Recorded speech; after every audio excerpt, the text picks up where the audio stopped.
Hello students, how are you? Today we will start part 4. The chapter is going on electric charge and field. Here we are discussing about the physics of the 12th class and first chapter is going on. First topic are given here electric charge and field. The area around a charge in which other charges are placed experiences force of the attraction or repulsion is called electric field. मतलब किसी भी charge के पास में किसी इसका कोई ना कोई क्या होगा, एक इलेक्ट्रिक फील्ड होगा। इसमें किसी अदर चार्ज को लेके आएंगे तो या तो वो क्या करेगा, अट्रैक्शन करेगा, या वो क्या करेगा, रिपल्शन। अगर अनलाइक चार्ज है तो वो अट्रैक्शन करेगा और लाइक चार्ज है वो रिपल्शन करेगा। यस और नोट। सो ये चार्ज के चारों तरफ का वो एरिया है जहां पर किसी अदर चार्ज को लाने पर या तो वो अट्रैक्शन होगा या फिर वो रिपल्शन होगा। वो क्या कहलाता है, इलेक्ट्रिक फील्ड कहलाता है। Understand electric field intensity. Next point, the force per unit positive charge, यानी पर यूनिट पॉजिटिव चार्ज पर कितना फोर्स अप्लाई हो रहा है in placed in the electric field, जब उसको इलेक्ट्रिक फील्ड के अंदर अपन क्या करते हैं, प्लेस्ड करते हैं, is called electric field intensity. What is the formula of if the force acting on the test charge q naught placed in the electric field is f vector then electric field intensity, यानी जो force है वो कितना है, f vector है, charge कितना है, q not है, तो यहाँ पर इलेक्ट्रिक फील्ड इंटेंसिटी कितनी जनरेट होगी, तो E vector equal to f upon q naught पर यूनिट टेस्ट चार्ज। तो ये चार्ज पर यूनिट है वो नीचे रहेगा, फोर्स कितना अप्लाई हो रहा है तो इसे हम बोलेंगे इलेक्ट्रिक फील्ड इंटेंसिटी। से हम ई वेक्टर से क्या करते हैं, नोट करते हैं एफ अपॉन क्यू नोट। ठीक है, और यहाँ से एफ बराबर फॉर्मूला एक और बन जाएगा क्यू ई, एफ बराबर क्यू ई, ये force. In this case Q note must be very small, इस केस में जो क्यू नोट है वो बहुत ही क्या होना चाहिए, स्मॉल होना चाहिए, so that the intensity of the electric field remains unchanged, ताकि आपका जो ई वेक्टर है यानी इंटेंसिटी वो क्या रहे, अनचेंज रहे। क्यों, क्योंकि ये जो क्यू नोट है ये बहुत ही छोटा है, वेरी स्मॉल। अगर आप बहुत छोटी चीज का डिवाइड अगर इसमें हम देंगे तो इसके मान में कोई वैल्यू में कोई परिवर्तन नहीं होगा, इसलिए क्यू नोट बहुत ही क्या है, स्मॉल है, ताकि इलेक्ट्रिक फील्ड इंटेंसिटी क्या रहे, रिमेन्स अनचेंज रहे। अगर ये वैल्यू नीचे वाला जिसका अपन डिवाइड देगा अगर वो बढ़ जाती है तो ये वैल्यू ऑटोमेटिक क्या हो जाएगी, कम हो जाएगी। यस और नोट। और ये अगर बढ़ जाती है तो ये क्या हो जाएगी, कम हो जाएगी, और अगर ये कम हो रही है तो ये क्या हो जाएगी, बढ़ जाएगी। तो यहाँ पर क्यू नोट बहुत ही क्या है, छोटा है, इस ताकि आपका ई वेक्टर क्या रहे, अनचेंज रहे। Hence the exact form of the electric field intensity is E vector बराबर क्यू नोट, लिमिट लगा दे, Q naught limit tends to zero, मतलब क्यू नोट की जो वैल्यू है वो अग्रसर है किसकी तरफ, जीरो की तरफ, मतलब इतना छोटा है कि जीरो की ओर अग्रसर हो रहा है, बट जीरो नहीं है लेकिन जीरो के समीप। So F upon Q naught, ये फॉर्मूला है। तो यहाँ पर limit Q naught tends to zero की तरफ लिमिट लगाए थे अपन ने, तो यहाँ पर क्यू नोट बहुत बहुत ही छोटा है। Understand. Electric field is a vector quantity, electric field कैसी क्वांटिटी है, एक इलेक्ट्रिक फील्ड वो सॉरी वेक्टर क्वांटिटी है, वो जो direction is away from positive charge, यानी पॉजिटिव चार्ज से दूर की तरफ जाएगी, and towards near negative charge, यानी पॉजिटिव चार्ज है उससे तो क्या जाएगी, इसकी डायरेक्शन दूर ऐसे, और अगर नेगेटिव चार्ज है तो ये क्या आएगी, ऐसे अंदर, इस प्रकार से। ठीक है, unit of electric field intensity, E का फॉर्मूला क्या है, E vector equal to F upon Q naught. अब हमें पता है चूंकि यूनिट ऑफ एफ क्या होता है, न्यूटन, और यूनिट ऑफ क्यू इसे अपन क्या बोलते हैं, सी से डिनोट करते हैं, और गुलाम इसका क्या होता है, यूनिट होता है। So we can say that unit of E बराबर एफ का क्या हो गया, न्यूटन, और क्यू नोट का क्या हो गया, गुलाम, और इसको वोल्ट पर मीटर भी अपन कह सकते हैं। Okay, so what type of unit you can face in your exam, and they can ask what is the electric field uh, intensity, what is the unit of electric field intensity, so newton per coulomb and volt per meter. Dimension of electric field intensity, what is means of dimension, dimension of E vector बराबर dimension of F upon Q naught, because formula क्या था, E vector upon F vector upon में Q naught. तो जो F का जो dimension है और क्यू नोट का डायमेंशन, इनको अगर आप सोल्व कर लेते हैं तो ये किसकी निकल जाएगी, डायमेंशन ऑफ ई निकल जाएगी। सो हेयर ई बराबर एफ अपॉन क्यू नोट।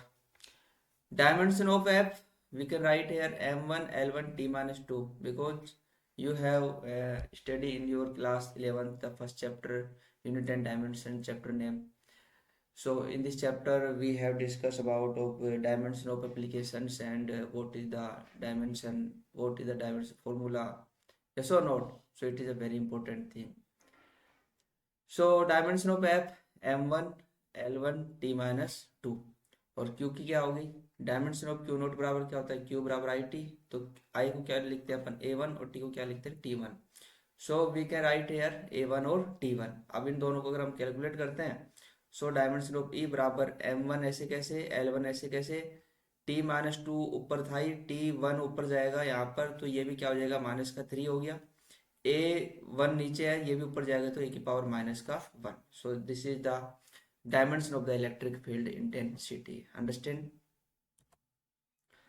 एक नोट है important, the force on a positive charge placed in an electric field act in the direction of the electric field and on a negative charge in the opposite direction of the field। मतलब किसी charge को अपन electric field के अंदर रखते हैं, अगर वो positive charge, तो जिधर इसका इलेक्ट्रिक फील्ड का डायरेक्शन होगा उधर ही इसकी डायरेक्शन होगी इस फोर्स की, क्योंकि अभी अपने निकाला था E बराबर एफ अपॉन क्यू। सो एफ निकालेंगे अपन, सो एफ बराबर एक क्यू का आ जाएगी क्रॉस मल्टीप्लाई में, तो क्यू, तो ये फोर्स आया यहाँ से, तो इसकी डायरेक्शन है पॉजिटिव चार्ज की जो डायरेक्शन है, इसके द्वारा जो फोर्स जनरेट होगा वो ई जिधर इसका इलेक्ट्रिक फील्ड की डायरेक्शन रहेगी उधर ही रहेगी। ओके, और नेगेटिव चार्ज अगर है तो जिधर इसका इलेक्ट्रिक फील्ड की डायरेक्शन है उसकी अपोजिट डायरेक्शन के अंदर रहेगी, ये ध्यान रखना चाहिए किसकी, फोर्स की। Force on positive charge F बराबर Q E, force on negative charge F बराबर माइनस का Q E, understand. So I hope you have understand what the direction of the force generated by positive charge and generated by negative charge. It depends on the direction of the electric field. Okay. Next एक important point और है जिसको अपन बोलते हैं test charge, इसको अपन Q naught से नोट करते हैं। A test charge is imagine to represent some terms in the study of electrical phenomena, यानी किसी इलेक्ट्रिकल फिनोमेना को अपने को रीड करने के लिए अपन एक टेस्ट चार्ज का क्या लेते हैं, काम लेते हैं, एक इमेजन मतलब एक कल्पना के द्वारा अपन इसको लेते हैं, और ये बहुत छोटा चार्ज होता है, ठीक है। और test charge is an extremely small और टेनी पॉजिटिव पॉइंट चार्ज, ये बहुत ही छोटा चार्ज होता है जो कि सिर्फ बस स्टडी के लिए अपन इसको काम में लेते हैं, understand. Direction of the electric field, next point, direction of the electric field. The direction of electric field is always away from the positive due to positive charge, and due to negative charge it is towards the negative charge। मतलब positive charge से ये दूर की तरफ यानी बाहर की तरफ जाएगी, और नेगेटिव चार्ज है उसके पास यानी की तरफ होगी, मतलब नेगेटिव चार्ज है ऐसे तो इसकी डायरेक्शन ऐसे होगी, ये कहना चाह रहा है, understand. So I hope you have understand what is the direction of the electric field, positive charge से दूर की तरफ और negative charge से towards यानी की तरफ, understand। You can write in your copy, you can make your notes in proper details, you can revise per day, yes or not, so you can write in your exam and you can get your aims। Electric field intensity due to a point charge। Next point, let there be a point charge q from which the point p is at distance r, we have to find the intensity of the electric field। For this case a test charge q naught at point p is assumed। मतलब let there be a point charge, अपन ने एक charge मान लिया Q, इससे R दूरी पर एक point है P और यहाँ पर एक Q नोट चार्ज यहाँ पर एक सिचुएटेड है जिसको अपन टेस्ट चार्ज बोलते हैं। Okay, according to Coulomb's law the force between charges Q and Q naught. अब हमारे पास में दो चार्ज हो गए, एक तो Q हो गया और एक पॉइंट P पर Q नोट हो गया, और बीच में डिस्टेंस कितनी है R। तो दो चार्ज के बीच में अपन कौन सा फोर्स जनरेट कर सकते हैं, coulomb force. So Coulomb's law. According to the Coulomb's law, the force between charges Q and Q naught is. So इसका फॉर्मूला क्या होता है? F बराबर 1/4πε0. अब Q1 Q2 तो एक तो चार्ज कितना आपका Q and other charge Q naught upon में r² r cap. We also know Coulomb's law. F equal to 1/4πε0 Q1 Q2 upon r square. So इसको अपन देंगे equation number first. From the definition of the electric field intensity, E vector बराबर F vector upon Q note. इसको देंगे हम equation number 2. We will put the value of equation first in equation second. Equation first का जो value है F, उसको अपन equation second में अपन क्या करेंगे, पुट करेंगे. So we will get here E vector equal to 1 upon Q note. क्योंकि ऊपर वैल्यू किसकी थी, F की. F की वैल्यू कहाँ से उठाएंगे, इक्वेशन फर्स्ट से. क्या था, 1/4πε0 Q नोट अपॉन r² और r कैप. अब यहाँ पर Q नोट से Q नोट अपन ने क्या कर दिया है, कैंसिल कर दिया है. अंडरस्टैंड. तो यहाँ पर क्या बचा है, E वेक्टर बराबर 1/4πε0 Q upon r² r cap. So we can write here या we can say that E inversely proportional है 1/r². अंडरस्टैंड. ये बात पता होनी चाहिए आपको. r² देखो नीचे है और E क्या है ऊपर, तो ये इसके क्या हो गया, inversely proportional. Understand. If Q is placed in medium, अगर हम इस Q को किसमें रखते हैं, मीडियम के अंदर रखते हैं, और dielectric constant epsilon r, then EM बराबर 1/4πε Q अपॉन r² r के ऊपर कैप. चूंकि एप्सिलॉन बराबर क्या होता है, एप्सिलॉन नोट और एप्सिलॉन r आपने पढ़ा था. ओके. EM बराबर 1/4π और एप्सिलॉन की वैल्यू यहाँ से पुट कर देंगे, कौन सी, ये वाली, एप्सिलॉन नोट और epsilon r into Q upon r² r के ऊपर कैप है. अंडरस्टैंड. कब, जब इस चार्ज को अपन कहाँ रखते हैं, किसी मीडियम के अंदर रखते हैं, उस समय की बात है. नेक्स्ट, अगर अपन E और R के बीच में ग्राफ खींचते हैं, हमने देखा है कि E है वो इनवर्सली प्रोपोर्शनल है 1/r². तो इसमें ये ग्राफ बनेगा इस प्रकार से. इसे हाइपरबोला रेक्टेंगल ग्राफ बोलते हैं अपन. E वेक्टर इस तरफ y एक्सिस पे, R यहाँ पर, तो E इनवर्सली प्रोपोर्शनल 1/r². तो ये ग्राफ बनेगा. ठीक है. और 1/r² के बीच में ग्राफ खींचते हैं तो यहाँ पर एक स्ट्रेट लाइन हमें फाइंड आउट होती है. Are you getting my points? You can write in your copy, you can make the graphs. In your exam, they can ask what is the graph between E and R. Understand? Okay. Electric field intensity due to a group of charge. ये तो अपन ने single point की बात की थी. अगर अब ऐसे ही बहुत सारे चार्ज ग्रुप में आ जाए तो अपन क्या करेंगे, वहां पर इलेक्ट्रिक फील्ड इंटेंसिटी कैसे फाइंड आउट करेंगे. Understand. So this is our topic. The electric field intensity at any point due to a group of point charges is equal to the vector sum of the electric field intensities due to individual charges at the same point. मतलब जो अलग अलग charge थे उन सबको अपन यहाँ पर उसके ऊपर इंटेंसिटी फाइंड आउट करेंगे एक इंडिविजुअल चार्ज के रूप में, और उनको अपन सबको यहाँ पर क्या कर देंगे, सम कर देंगे. तो यहाँ पर देखो E बराबर E1 E2 E3 plus dot dot dot plus EN, उन सबको अपन यहाँ पर क्या कर लेंगे, उनका सबका समीशन कर लेंगे. ओके. एडिशन करेंगे तो यहाँ पर कुल इलेक्ट्रिक फील्ड इंटेंसिटी अपन क्या कर लेंगे, फाइंड आउट कर लेंगे. For this, we first calculate the electric field intensity at the given point P due to individual charge. तो यहाँ पर for this we first calculate the electric field intensity at the given point P. तो उस point P पर हम क्या करेंगे, electric field find out करेंगे. लेकिन अलग अलग चार्ज के द्वारा कितना इलेक्ट्रिक फील्ड जनरेट हो रही है, इलेक्ट्रिक फील्ड इंटेंसिटी, तो उन सबको अपन यहाँ पर उस पर्टिकुलर पॉइंट पर हम उसको क्या करेंगे, ऐड कर लेंगे, ताकि उस पॉइंट पर सभी चार्ज के द्वारा कितना electric field intensity find out है. Okay. As if other charges were not there and then add them the vectorically. उनको वेक्टोरिकली अपन क्या करेंगे, ऐड करें, मतलब डायरेक्शन के अकॉर्डिंग. ये आपका पॉइंट P है. यहाँ से चार्ज है Q1 Q2 Q3 Q4 और Qn.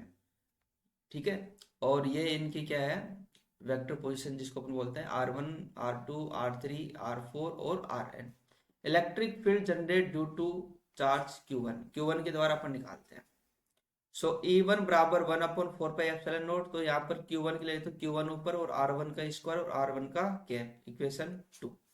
Same electric field generated to charge Q2, E2 बराबर 1/4πε0।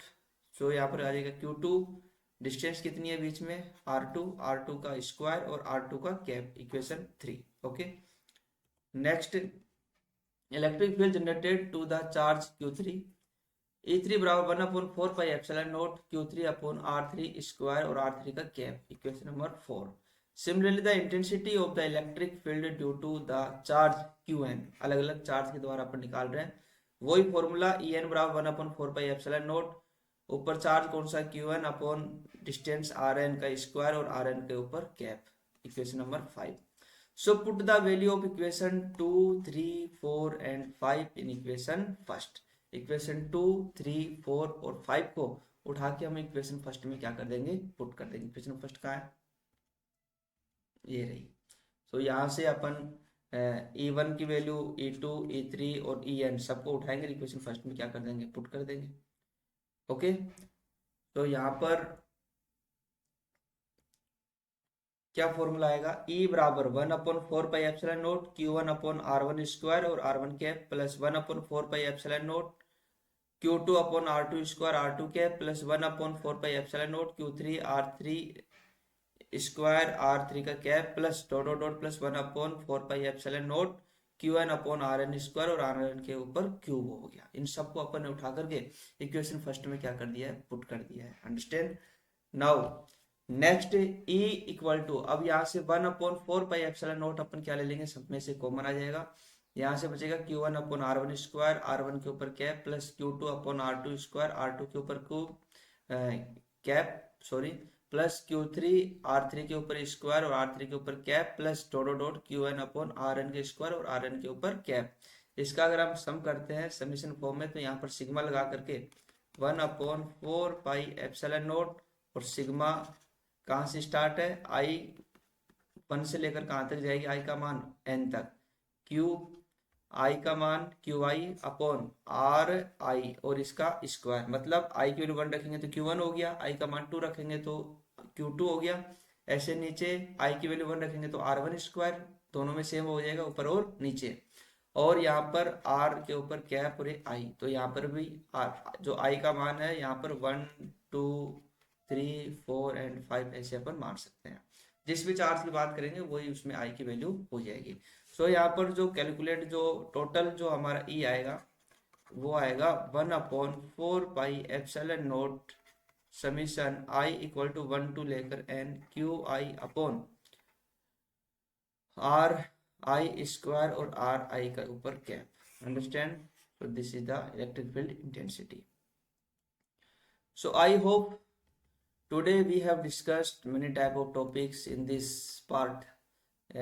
This time part 4 is going on, and till now we have discussed 3 part and many type of topics we have discussed. I hope you have made your notes and you have written in your detailed forms, and you can revise per day, so you will get good marks in your exam. And physics is very simple subjects. Okay, if you can revise every topic for 2 and 3 times, so you can revise almost and you can understand what is going on in these topics. Okay, so in this video we have discussed electric field and electric charge and field,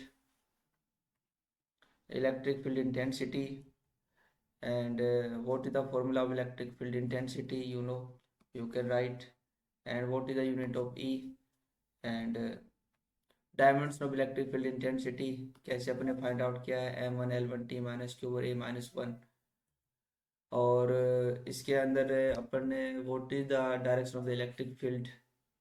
okay, Q से जिधर positive में तो Q की तरफ, मतलब force on plus V charge यानी F की value, और इसमें नेगेटिव यानी F बराबर माइनस क्यू ई, इसके अपोजिट डायरेक्शन में।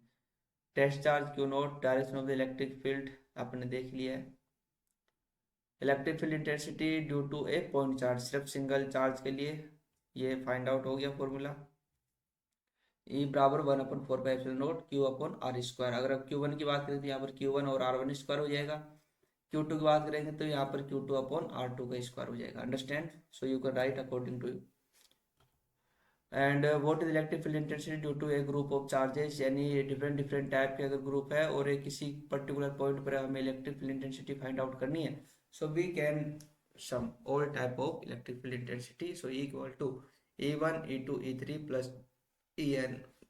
Okay, so this type of thing is going on, and this is the final formula. E equal to 1/4 pi epsilon naught sigma I equal to 1 to n, यानी I की value 1 से लेकर के कहाँ तक अपन लिखना चाह रहे हैं, ये QI अपॉन RI स्क्वायर और RI का cap. Understand? So thank you, nice to talk with you, best of luck.